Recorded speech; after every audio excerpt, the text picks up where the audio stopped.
Hey everybody, what's going on? My name is Joaqin. You're watching MTG Crash Course. Today I got a really simple video that I want to show you guys. When you start playing more competitive Magic rather than just, kitchen table Magic, there's one thing that people have to start getting used to, and that's playing cards in sleeves. Which is something that if you're a casual player you usually don't do, and that's mostly because your cards aren't really worth that much. But when you start going to tournaments, you're investing in better cards and better decks, then your cards will start to be worth more and you want to sleeve your cards. And it's important to know how to shuffle your deck properly so that your sleeves don't get ruined, so that you can follow the correct procedures for when you're shuffling your opponent's deck and all that stuff like that. So I'm going to switch the camera around and I'm going to show you how I shuffle my deck and a few different ways that you can do that. Alright, so here we are. First let's go over the first few ways that people shuffle their decks. This is just my modern Delver deck. It's nothing special.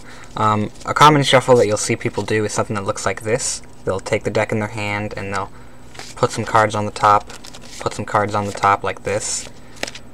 This is a very standard way of shuffling cards. You'll see people do this with playing cards a lot. The truth of the matter is, though, that is a really, really ineffective way to shuffle your deck. Because if all of you do is just do this, you're not really shuffling the deck, you're really just changing the order that the cards are in slightly. I think there's some type of mathematical thing about it, but it takes like over 1,000 times to get this fully randomized by just doing this shuffle. So you're going to want something more effective than that.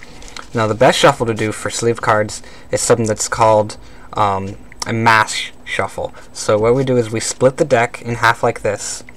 We take our dominant hand, I'm right-handed, so this is my dominant hand, and we basically push the ridges of the cards into the other half of the deck, and then we just sort of let them fall. Now that's like a cool flourish that I can do. Lots of people can do it, but it doesn't have to look like that. All it really needs to do is you get them mashed in between, like this. And we want to do this a few times, about 6 or 7 times should be enough. Something that you can choose to do if you feel like cards are that are in the back or in the front are not getting moved very much, then you can do one of these in between your regular mash shuffling. So what's important about mash shuffling is that this part of your sleeve, the corners, can get damaged if you push them too hard. So what I usually recommend people do is they, rather than push the corner part, they push the side of the part into the other side of their deck, like this. And that's just a way you can help your sleeves stay cleaner, stay longer. So another type of shuffle that you can do is pretty common. It's called a riffle shuffle, and you basically cut the deck like this. You make it so the front of the card is facing your opponent, and then you sort of go like this. With your thumbs, you riffle the cards like this, and then you can do a bridge. That's optional. But this is also another very effective way to shuffle your deck. It's basically doing the exact same thing as this, except you're doing it in a way that sort of feels more fancy, more fun to do. This is the kind of shuffle you'll usually do in between your regular mash shuffles. Some people will tell you that it can bend your cards, and yes, it can do that.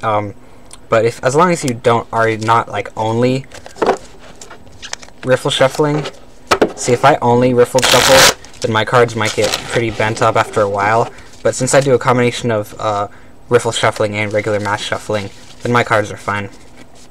So when you're playing at a tournament, what's going to happen is you sit down, you say, "Hi, nice to meet you. I'm whatever." It's your opponent. I like to be polite about it. And then they'll start shuffling their own deck, and then you'll start shuffling your own deck. The most important thing to do is to not draw your hand yet. The first thing you want to do is, of course, you want to get a die, or maybe you can play rock, paper, scissors, and you roll the die. Whoever gets the highest number gets to go first. Now that matters because you want to do that before you draw your initial hands, because then they get to choose if they want to go first or if they want to go second.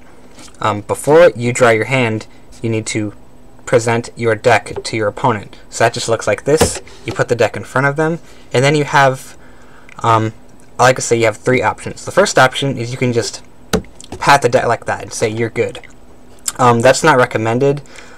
Most people you won't find will be cheating, but the occasional dude will try to stack a card on top of his deck. So what you want to do is just the polite thing to do to show that you respect your opponent enough is you cut their deck. So you take the top half of it, you take it like this, and so you basically split the deck in half and put it on top of each other. Another thing you can do is just take your opponent's deck and shuffle it. You're always allowed to do this. This is at any level of Magic event, especially super competitive events like Grand Prix and at the Pro Tour. You'll almost always see the pro players shuffle their opponent's decks, and then you can give it back. You can even give it another cut if you want. And then after both players have shuffled each other's decks, then you can draw your initial hand. So this is for a 60 card deck, but if we're doing something like, say,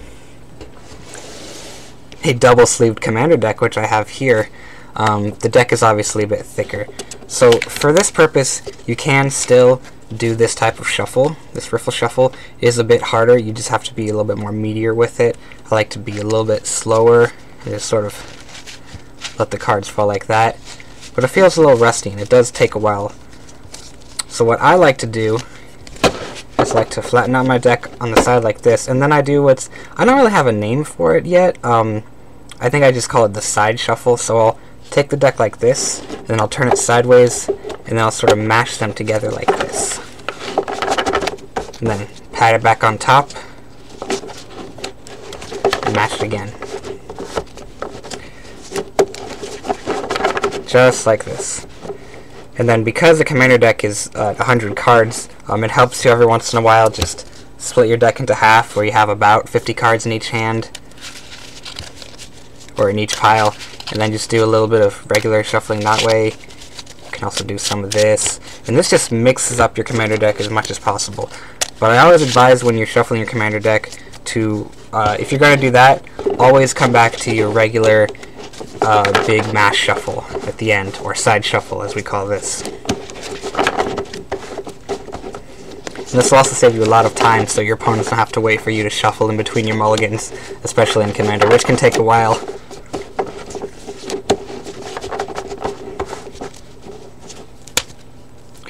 Alright, so there we go. That's how you shuffle your deck during a competitive event, and I hope this video helped you at all.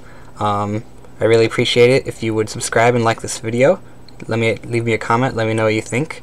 There'll be more videos like this coming soon. I appreciate every single one of you for subscribing and for watching this video. I appreciate it a lot. I'll see you guys later. Bye.